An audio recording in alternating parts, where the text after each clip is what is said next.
Welcome back to the Good Leader Podcast. This is going to be our second episode with my friend Eric Barrera, and today we're going to talk about the homelessness situation in LA, and he'll go into details, probably graphic details about how it's plaguing California. So it should be interesting. Yeah, man. So I've been in homeless services for about like 10, 11 years now. And like I always hear this, we have a problem with homelessness, and but I think so many people are ignoring the drug problem. You know, yeah, we have a problem with homelessness, but we have a bigger drug problem, and you know, I don't know if I think we talked about this before, but yeah, the rent's high, housing is expensive, but when you don't make a lot of money, the things that you can do when you're trying to find housing, if you're not all strung out, is you could come together with your buddies and rent a place, you know, even if it's 2 to a room. But what you can't do is rent a place with a couple buddies if you're smoking meth, you know, like no one's gonna want to deal with the paranoia and all the weird shit that goes on with that. And so yeah, the more this population struggles with a drug addiction, the bigger the homeless problem gets, and we can't build our way out of it, you know, like and so having done this for the last, you know, for over a decade, the way the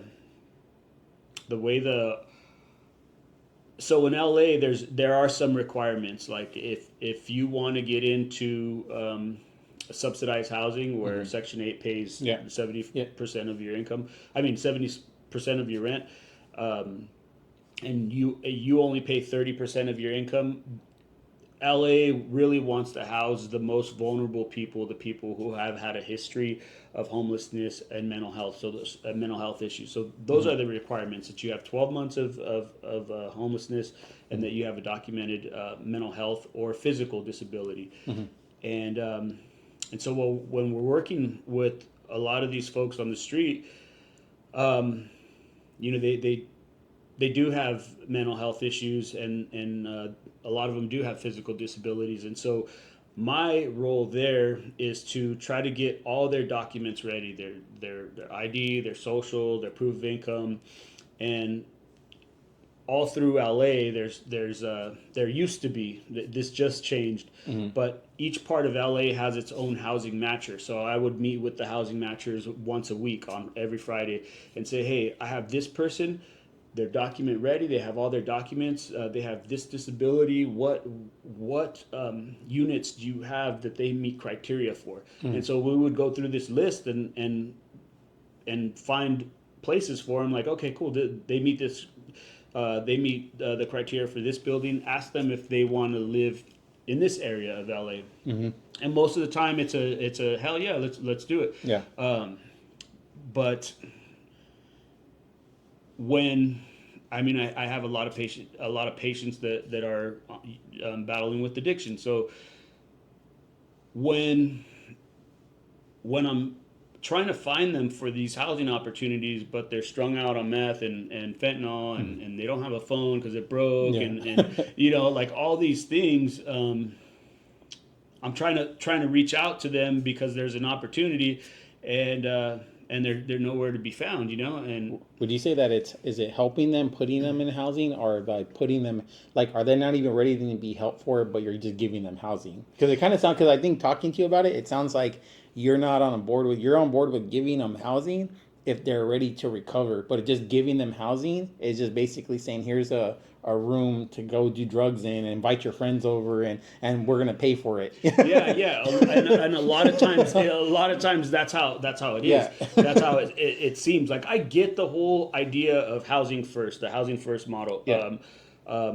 the idea is that someone can't get sober when they're on the street, and maybe if you change their environment, put them in a clean, stable environment, then Yeah. they'll say, hey, Yeah. I'm going to get sober, and It'll kind of like incentivize them to want to get yeah. sober. And so I understand that, but I also it's not happening. I mean, So when do you think it's not working? Because from the way you sound, it kind of sounds like a good idea, like in theory, like, hey, get them in a house, and this should make a normal person be like, hey, I like having a clean house and this, but they're, like you said, I think you talked about it before, they're not in a normal state of mind. You yeah, know what I mean? So yep, they don't really care. They're just like, I could do drugs in here. yep, yeah, and like and that's how it is. That's common. Yeah. We help get some of these folks in. They're still battling with addiction. They're self medicating. I mean, I don't want to take that away from anyone. A lot of these people have a lot of trauma that they're self medicating, and they haven't gotten the help for these things that they've gone through. But I've put more people into permanent housing and watched it get really bad than I'd like to admit. So it hasn't worked the way that people probably think. Like always kind of like we used to call like the good idea fairy. Like whoever thought of the idea probably thought, oh, this is gonna work a certain way, but it's not. From you being like boots on the ground and seeing it, it's not working that way. Yeah, and it's hard to tell. It's hard to say like whether it's hard to say whether it's working or whether it's not working. I mean, I've put some legit homeless people into permanent housing and watched their lives like take off. It's worked for them. Yeah. And I've put people into permanent housing and was going to meetings with them and come back to pick them up the next day, and they OD'd and died. And I so it's so weird. Like the losses shouldn't outweigh the wins. Out of every maybe 50 people that we put in, maybe a few relapse and die. And so overall, it makes more sense for me to say, wow, but look at all these people we helped save. But it's the ones that we couldn't save. Those are the ones that really mess with me because it's almost like you killed somebody, so if I help someone get in and then they OD'd and died, even though I know I didn't do it, it still feels like my body still reacts to feeling like I killed somebody.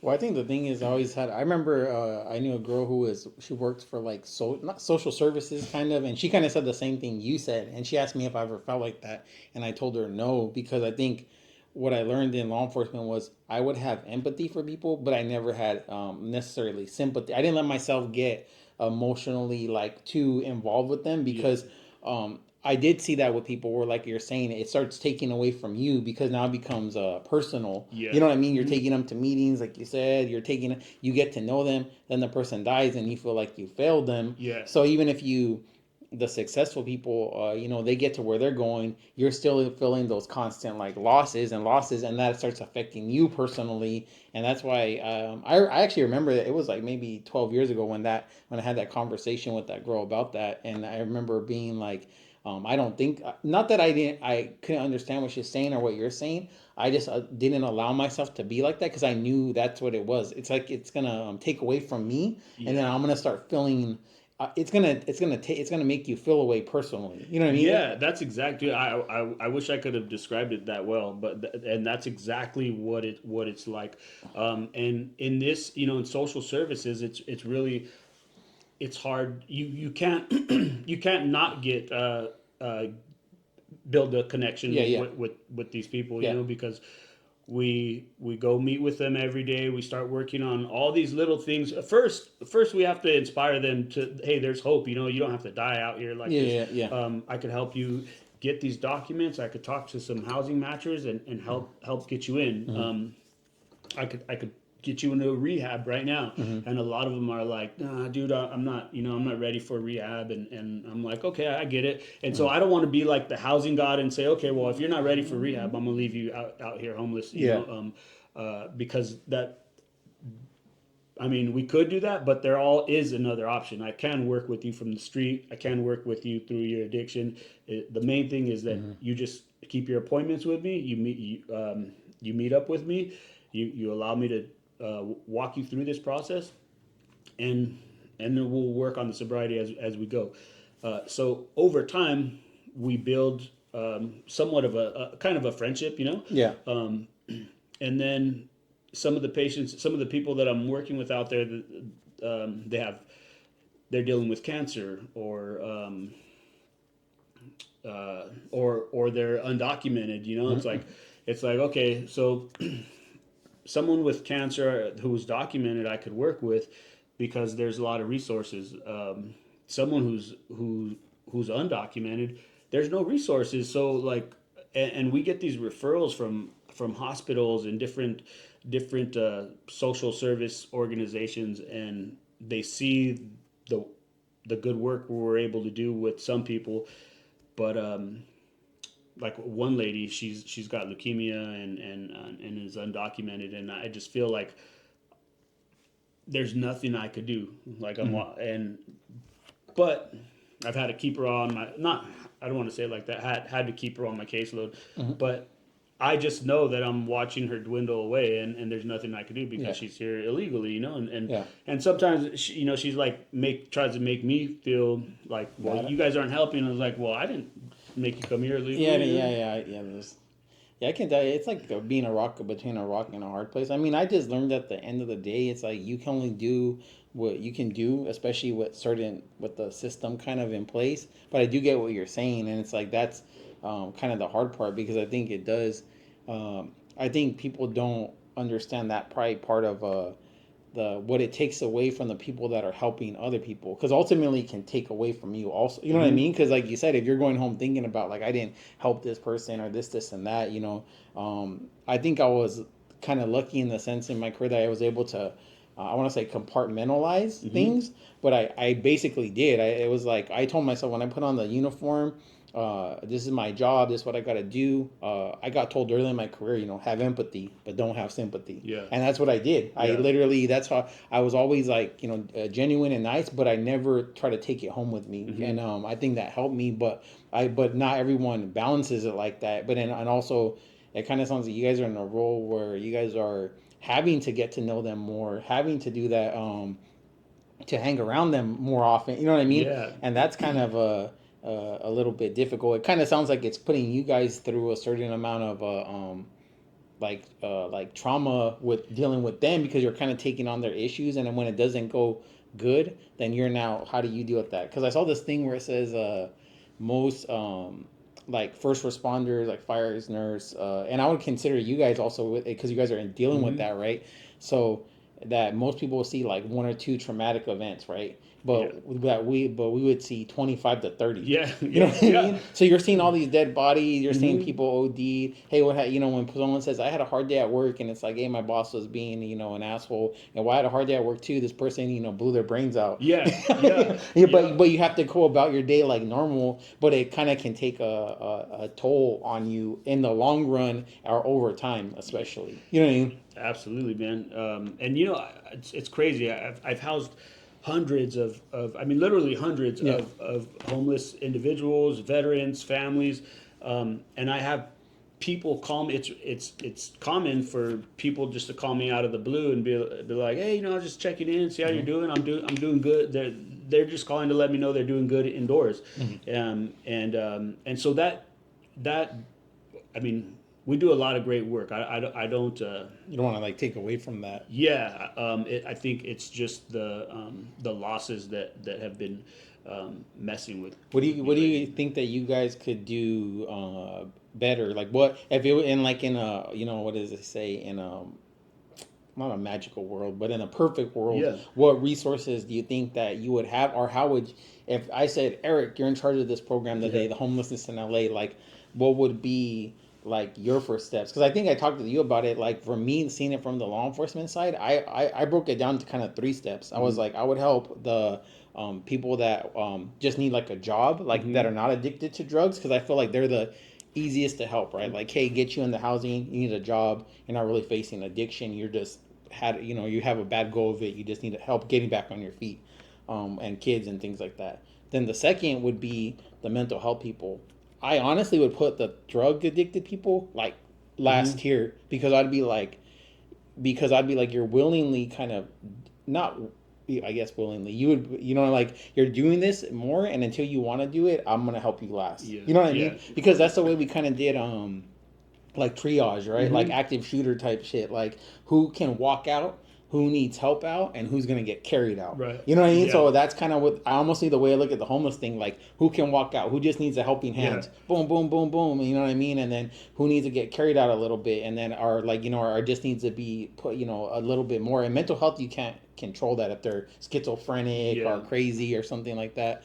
But yeah, the other part of it I think is more difficult, because like you said, talking to you, it kind of sounds like you're kind of where it's like you want to help them, but you understand they also there needs to be structure, and they need to help them. Like there needs to be requirements, and it sounds like the requirements are not at like just throwing them in a housing situation is not gonna fix it. It's more of like, these are the steps that you need to do, and if you don't do them, then you're out. Yeah. You know what I mean?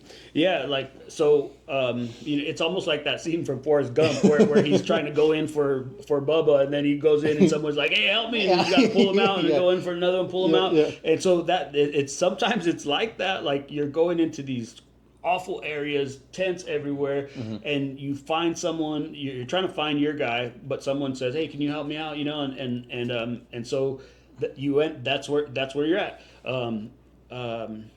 But if I could, like, I think if I could change some things about the way our homeless management system works, it's like when I first started this, you can walk a homeless guy or a homeless person into a shelter and say, hey, I'm working with this person, they need a bed, can we do an intake?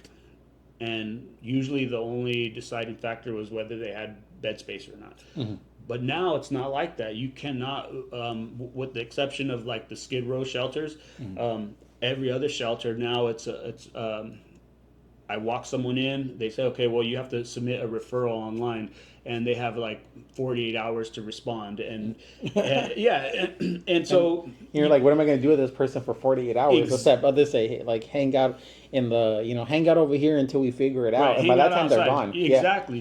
Yeah. And so that's what's been going on, is like I'm trying to get people in.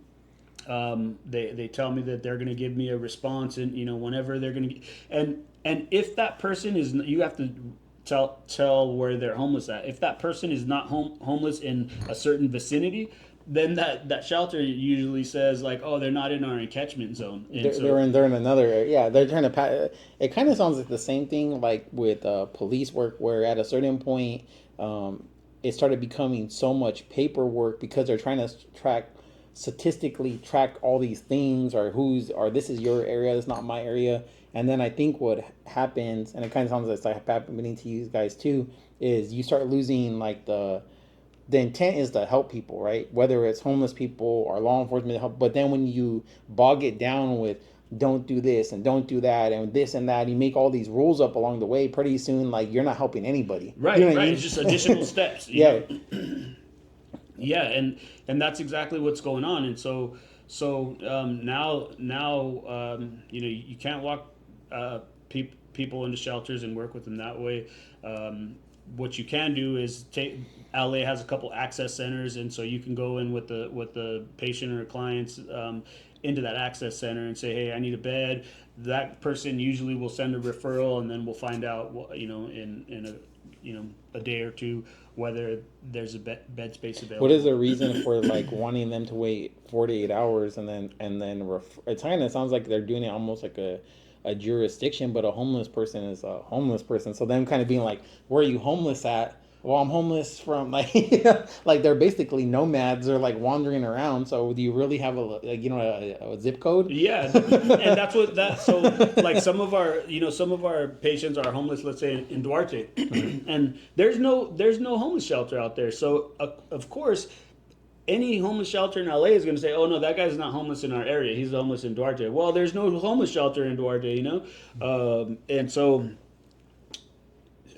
yeah, that's been the struggle, and so especially if some of these guys are dealing with substance use, mental health issues. It's not like they could just keep a phone charged and they don't have a plug in their tent. Yeah. So when this opportunity does come, and I can get them into some place, a lot of times they're nowhere to be found. It's hard to get a hold So of them. so it's kind of like you took the time to take them to the shelter.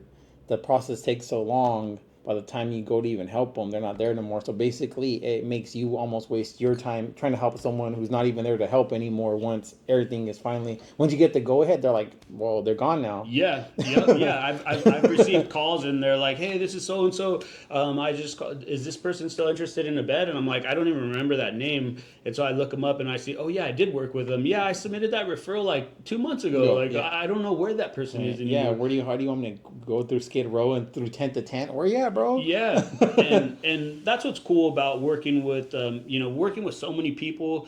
There's always a handful of people that are easy to work with, and that you're glad to help them through this system. But like the way the matching system works, that now we don't have city matchers like advocates for all these permanent supportive housing buildings. Now it's just one person at the top that's managing all the data that we're entering into this homeless management system. And I guess the system's supposed to pick them out of the system, like, oh, this person has all their documents, they have a disability, and then goes through some system and matches them to an apartment, permanent supportive housing.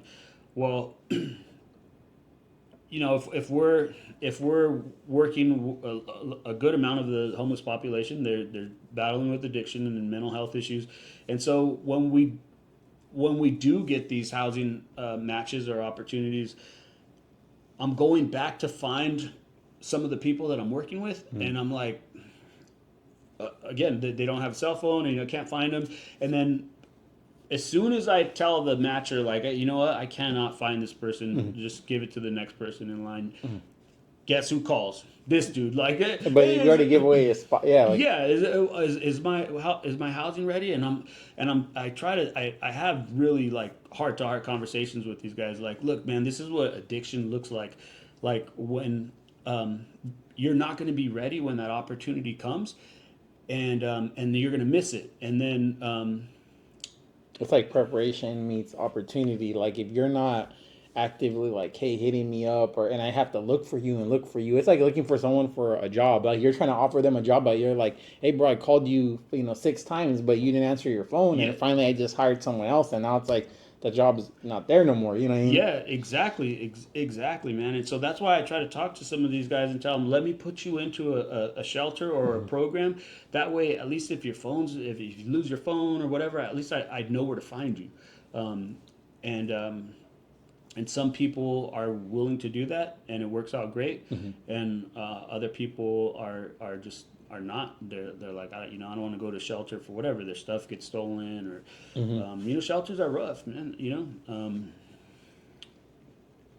So you would say that's like the initial problem. Like it's like the time between trying to get someone in a shelter or a place to stay. There's a long period of time, and by the time it comes around, basically, that person either you can't find them, or it just is like it's kind of been too long, and now maybe they're not interested in it no more. You know what I mean? Yeah, yeah. And thanks for you got me back on track because I lost my train of thought. But yeah, there's all these different shelters, and some of them are nice. Some of them are like two room bungalow, or what, those Connex bins. Yeah, yeah. There's a bunch of Connex bins, and they make bedrooms out of those. And you see them, but then you go and try to talk to the people who are running them and say, you know, how do I get my client in there? And like, oh, you got to submit a referral, and but you know, the whole cycle all over again. So yeah, if it was if it was up to me, I would allow walk-ins, um, and I would still use the housing matchers because we've built relationships with these people, and with the matchers, and so they know the kind of work we do. I mean, I would get calls from the matchers all the time saying, "Hey, do you have anyone for a vacancy here?" Because they know if they're working with one of my clients, they're going to be document ready. I'm going to bring them there. I'm going to provide all the support. So does there need to be a place in between getting a homeless person, putting them in somewhat of like a processing center where they're kind of waiting to get housing, so that way they're not just wandering the streets and they kind of know like, hey, I'm here, but that means I'm in line essentially to get help. You know what I mean? But like you said, if they don't want to see, that's what I mean. It kind of sounds like it's kind of a little bit. It sounds like of a catch-22, because if they don't want to do that, then essentially I would assume that they almost like, well, you're not going to be in line. It's kind of like you're not going to be in line for the roller coaster. You know what I mean? Like you're basically, you don't want to wait in line, so we're not going to even help you. You know what I mean? Because like them going back to the streets, I think that kind of seems like, I would say kind of maybe seems to be the frustrating part. I think if I were looking at it from, I guess, my perspective, as like if I was like how I think about it when I running to the apartment, I'd be like, well, if they don't want to go to the processing center necessarily, then we're not going to help them, because they're already not taking the step to like wait. You know what I mean? Because at least that way you could say, hey, bro, I know where you're at. I don't have to go look for you. I know you're here, and it might take 2 months, but you have a place to stay. Yeah. And then it kind of shows that initial step. And I think maybe that seems like, well, that's where the frustration's coming. If they're not doing that, or there is no place to put them, then it's like kind of like up in the air. It's a 50-50 chance of where this person, you know what I mean? Yeah, man, and usually someone who is willing to follow rules at a shelter does really good in permanent housing. You know. Oh yeah, because that's what I'm saying. They're already showing the initiative to do that. And I've worked with some people. They're like open to wherever. Just get me into a bed, and I'm running around all day with them, trying to get them in a bed. And at the end of the day, I'm like, I have to leave them right there, right on the curb. Like, hey man, I'm sorry, we couldn't find a bed for you. Do you feel like then drive away and see them in my rear view? You know, like, oh, dude. Do you feel like you battle between, because of your own experience, like your personal experience and your job, where it kind of feels like, you know what I mean? It makes you feel more conflicted. You know what I mean about it? Not conflicted, but maybe makes it harder. Yeah. Because you can kind of like relate to it more than where I'm like more of a like black and white. Like either you're gonna go in there and do it or you're not. And I don't like, because I'm like that. But I could see where if I've had that like that addiction, where I'd be like, it's more personal to you. You know what I mean? Yeah, it is. And my old boss asked me that just the other day. You know, is my personal experience kind of you know. And really? yeah, because I could see it in your face when you're talking about it. Because you kind of remind me of when I would see guys at work and I could see them taking the job personal, and I'd be like, you need to stop taking it personal. Like it's kind of like when people would be like, fuck cops and this and that, and I'd be like, whatever, bro. Yeah. Like I don't even care. Like, because I learned to kind of like not guard myself, but basically I had to separate, because it does take away from you when it becomes personal, because now you're working 8 hours a day, you're going home, you're thinking about it, you know what I mean? Especially when someone dies or something like that, you're sleeping thinking about it, you wake up, you go back to work the next day, and then after a while it takes a toll. It'd be unrealistic or it would be weird for it not to take a toll on you eventually, you know what I mean? Yeah, man. I feel like, so my experience, I feel like it kind of jades my the way I see because so for me, when I was homeless, I had to get sober. That was the only way I'll be able to keep housing. Yeah. You know, so I went to a program. I got sober. My case manager there worked with me to get me into some permanent supportive housing for homeless, and it worked out good. I know if I would have told them, no, dude, I'm not going to get sober, put me in a place, I probably would have been dead, you know? Yeah.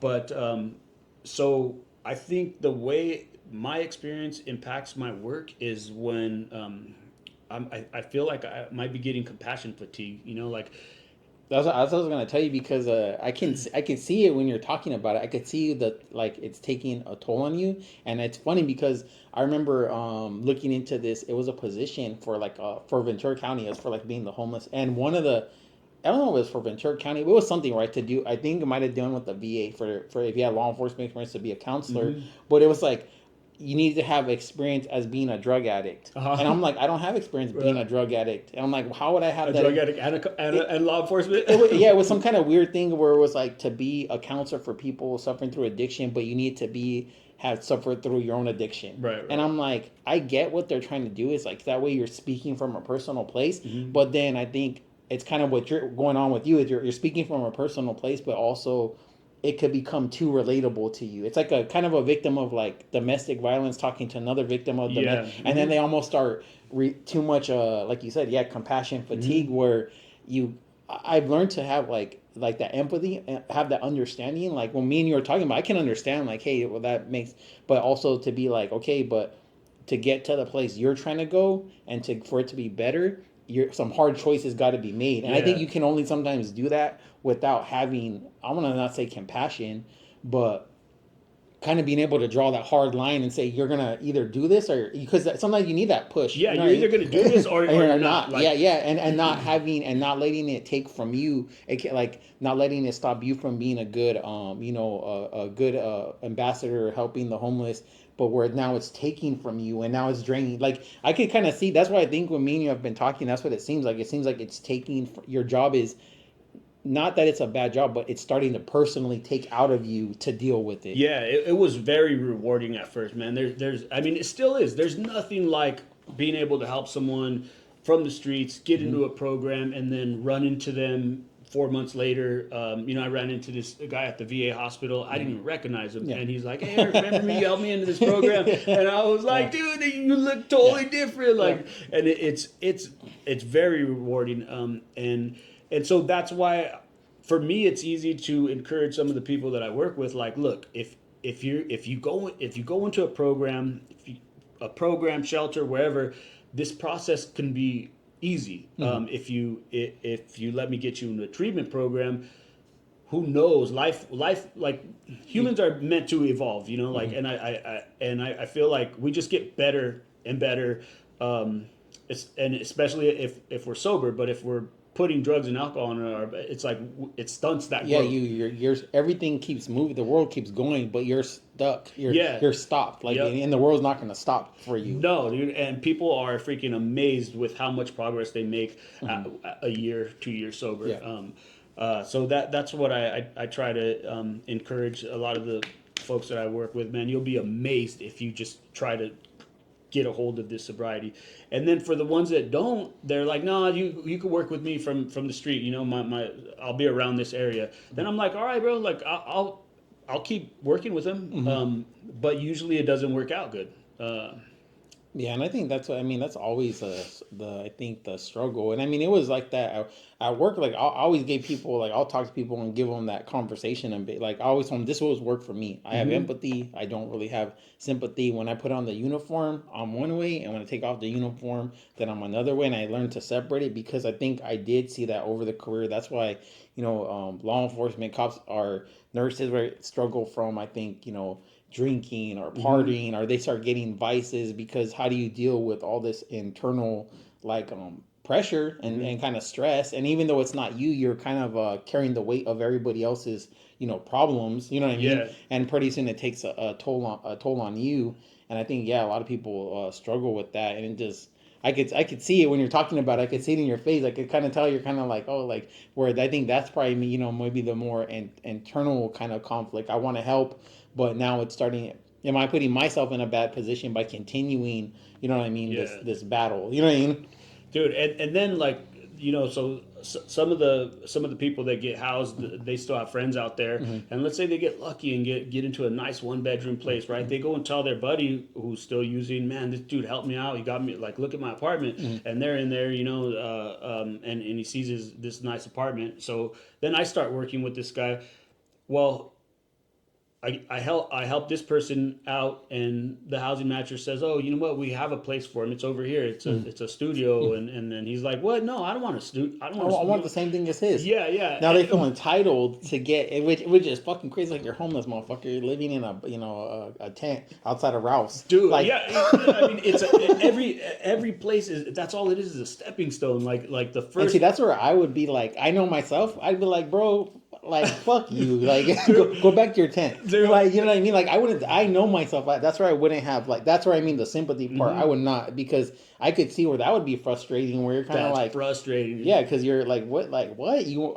I want the same thing that he got, because I think it's that kind of entitlement of I want, and that would tell me already, like, you ain't ready to recover. Yeah. Like you're, because if I'm living on the street and someone says, hey, you could live in my my extra spare bedroom, Yeah. and I'm really trying to recover, I'm gonna be like, grateful, or like, hey, thanks, bro. You know what I mean? It's temporary. I'll make the best of it. Not like, oh, I really wanted my own. Yeah, I wanted my own house.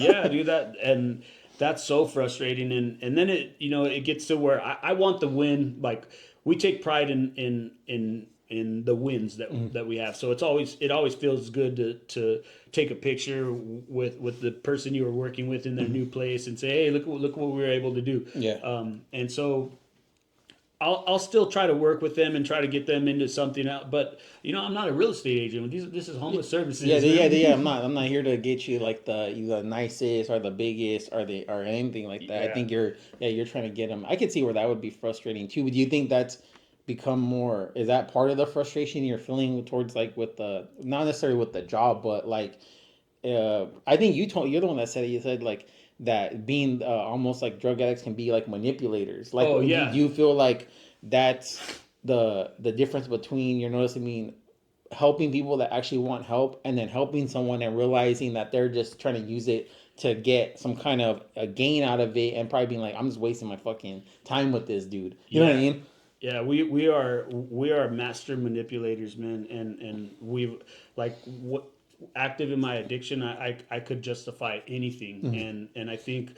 I think I think I can't remember what's it was a story you told me of the what is it? You said I drank the beer, and I convinced myself that if I took Coke that would. Oh yeah.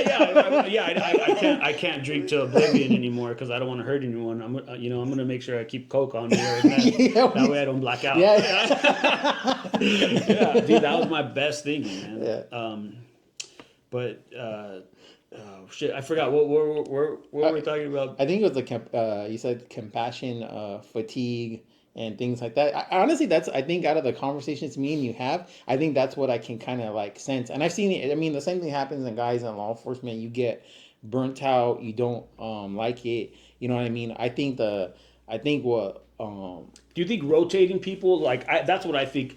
Out of the position, like kind of different jobs. Yeah, like I think in this field we should be able to rotate. Like, okay, this person is just in charge of he's not working directly with patients for a couple months. They're doing more of the admin stuff. I think it's a combination of things. Yeah, I think sometimes you need to probably like rotate it from directly dealing with the homeless population, because it does take out of you. I think the advice that I've given people too is I don't really try to watch.